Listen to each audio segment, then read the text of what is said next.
Hello students, previous lecture में हमने Streptococcus की डिजीज़ को डिस्कस किया था।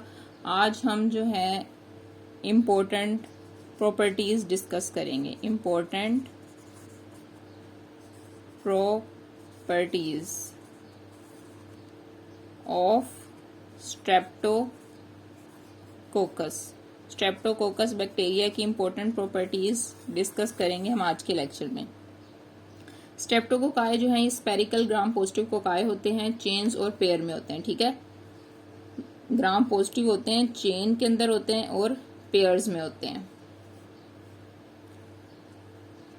जितने भी स्ट्रेप्टोकोकाई हैं ये कैटालेज नेगेटिव होते हैं। ठीक है, कैटालेज नेगेटिव।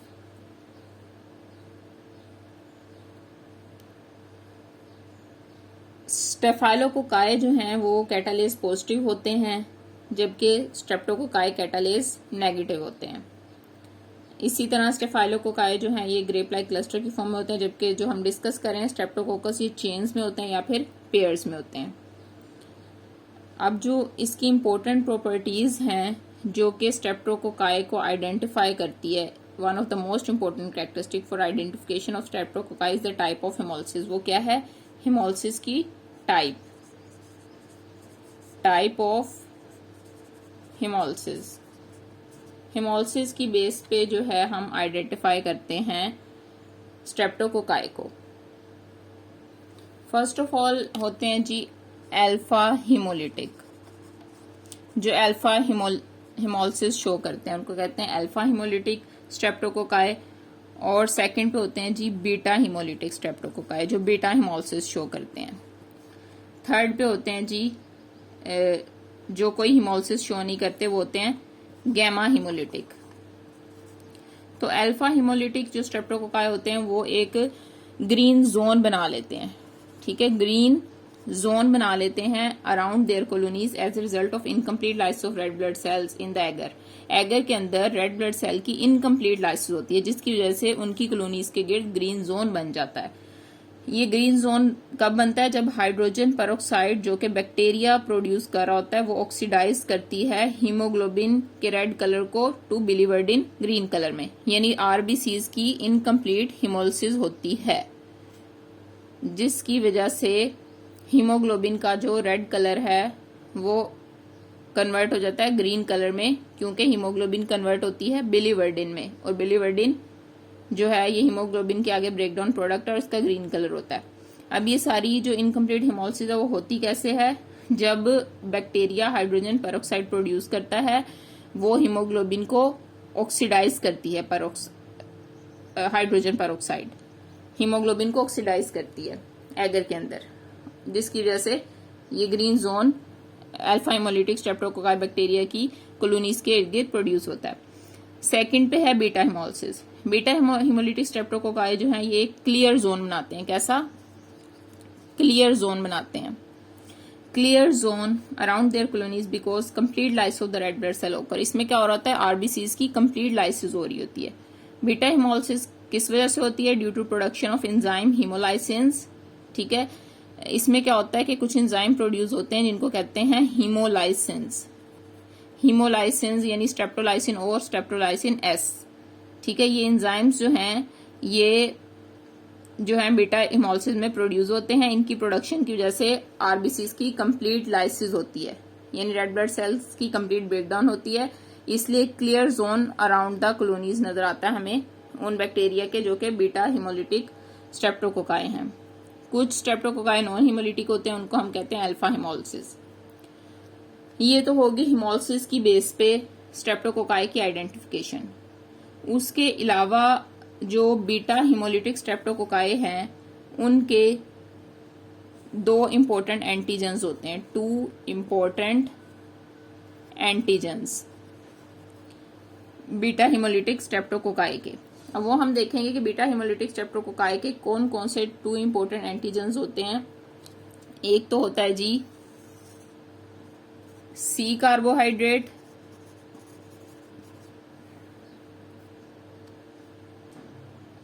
और दूसरा एंटीजन होता है एम प्रोटीन।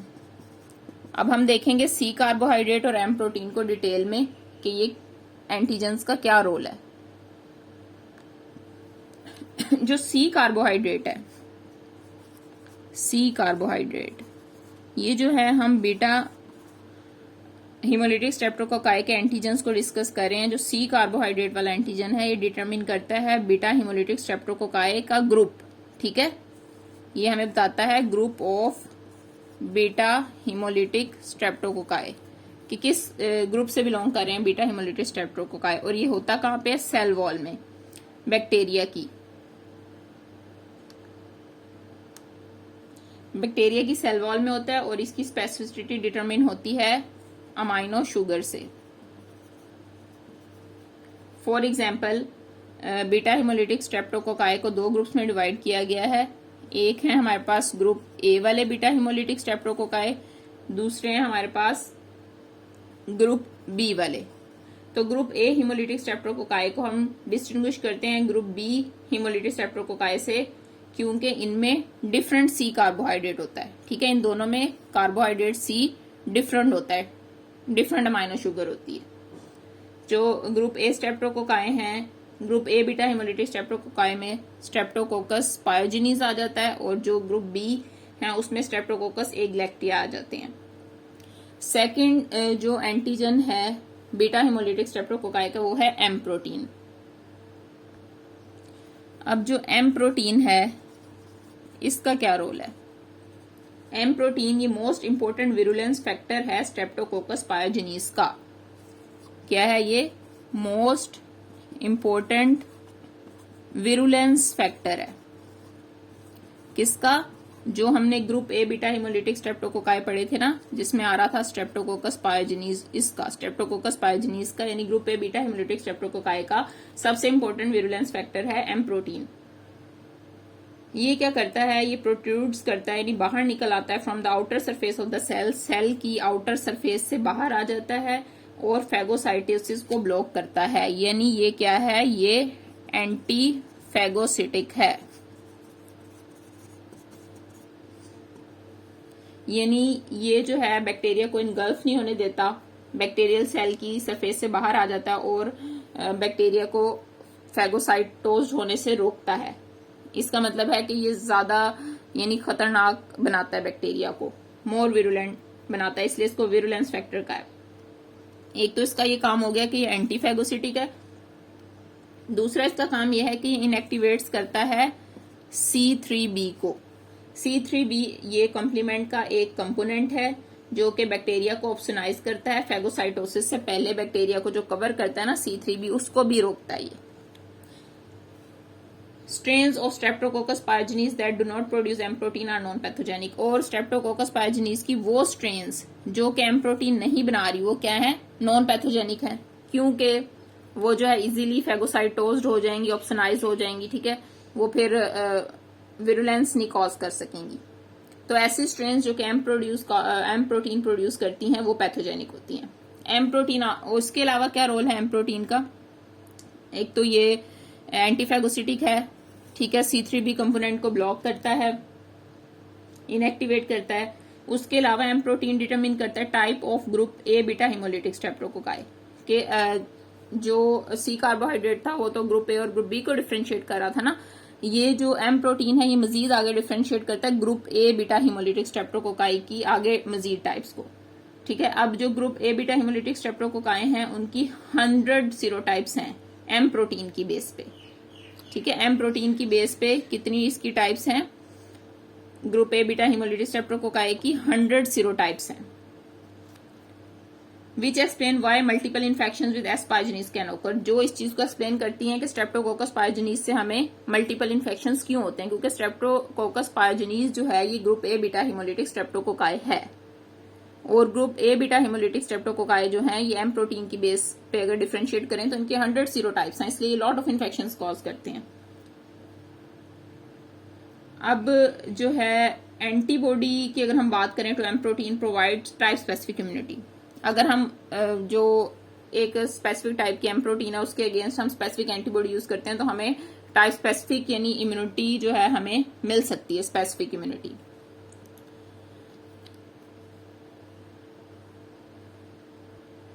एम प्रोटीन्स की बेस पे स्ट्रेप्टोकोकस पायोजेनिस की जो स्ट्रेन्स हैं, जो कुछ इंपॉर्टेंट स्ट्रेन्स हैं, उनको हम डिस्कस करेंगे। स्ट्रेन्स ऑफ स्ट्रेप्टोकोकस पायोजेनिस, ये हम एम प्रोटीन की बेस पे कर रहे हैं। कुछ स्ट्रेन्स होती हैं जो एक सर्टेन खास तरह की जो एम प्रोटीन प्रोड्यूस करती हैं वो रिमेटोजेनिक होती हैं, यानी वो रिमेटिक फीवर कॉज करती हैं, ठीक है। एक होती हैं रिमेटोजेनिक स्ट्रेन जो रिमेटिक फीवर कॉज करती हैं। आगे हम डिटेल में डिस्कस करेंगे कि रिमेटिक फीवर क्या होता है। कुछ स्ट्रेन्स होती हैं स्ट्रेप्टोकोकस पायोजेनिस की जो कि दूसरी तरह की एम प्रोटीन प्रोड्यूस करती हैं, ये होती है नेफ्रेटोजेनिक, यानी ये एक्यूट ग्लोमेरुलनेफ्राइटिस कॉज करती है, ठीक है। किडनी की डिजीज है प्राइमरी एक्यूट ग्लोमेरुलनेफ्राइटिस, इसलिए इसको नेफ्रेटोजेनिक कहा है। स्ट्रेन को जो रिमेटिक फीवर कॉज करती है उसको रूमेटोजेनिक कहा है। Although M protein is the main antiphagocytic component of Streptococcus pyogenes, जैसा कि एम प्रोटीन जो है ये मेन एंटीफेगोसिटिक कंपोनेंट है स्ट्रेप्टोकोकस पायोजेनिस का, तो ऑर्गेनिज्म जो है उसके पास एक पॉलीसैकेराइड कैप्सूल भी होता है, ये आपने याद रखना है। स्ट्रेप्टोकोकस पायोजेनिस के पास एम प्रोटीन के अलावा, एम प्रोटीन तो उसकी आउटर सरफेस से निकल रहा होता है ना, उसके अलावा एक पॉलीसैकेराइड कैप्सूल भी होता है स्ट्रेप्टोकोकस पायोजेनिस के पास, जो कि फैगोसाइटोसिस को रोकने में हेल्प करता है। Hope so you understand. ये थी कुछ इंपॉर्टेंट प्रॉपर्टीज। ऑनवर्ड लेक्चर में हम स्ट्रेप्टोकोकाई की क्लासिफिकेशन को डिस्कस करेंगे डिटेल के अंदर। कोई क्वेश्चन हो तो आप कमेंट सेक्शन में पूछ सकते हैं। वीडियो को लाइक कीजिएगा, शेयर कीजिएगा, चैनल को सब्सक्राइब कीजिएगा। Thank you.